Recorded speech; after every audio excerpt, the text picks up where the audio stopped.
My grandfather was a thief. He stole my grandmother's name and her identity. He used them to escape a poor, forgotten corner of the rural West, then ran off with another woman. He became a law professor, standing at podiums and lecturing about justice. She became a famous painter, giving interviews about integrity. My grandmother spent her whole life trapped in that same dying farmland. Everyone called her an old maid. She never stopped waiting for him, not even on her deathbed. 50 years later, I clawed my way out of that godforsaken place on the strength of 2 generations, my grandmother and my mother. I made partner at a top law firm. It was graduation season. I sat in the lead interviewer's chair. Across from me sat a girl, polished, confident, the most outstanding graduate from the best law school in the state.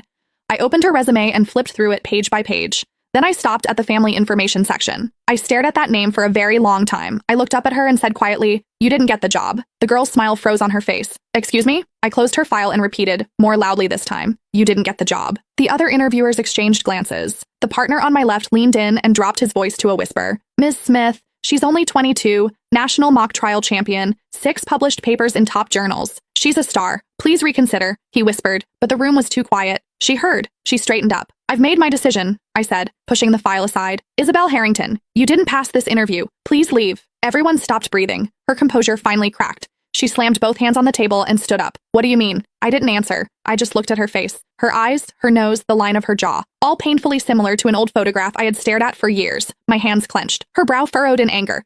"Do you know who I am?" she demanded. "My grandfather is Professor Emeritus of Law at State University. My grandmother is a renowned painter, a lifelong academician of the National Academy of Fine Arts. Both my parents were federal judges. Everyone in the legal world knows their names. I graduated first in my class from the best law school in the country." With every sentence, her confidence grew. "Tell me," she said, nearly looking down at me now, "what exactly am I missing?" "Grades are only one factor," I said, keeping my voice calm. "In this profession, I also care about character and a clean disciplinary record. As for your family, they don't give you any extra credit here. Please leave." She stiffened. This was probably the first time anyone had ever rejected her so publicly. Her face flushed red. "You're maliciously targeting me." She snatched her papers and jabbed a finger at me. "Evelyn Smith, right? Just wait.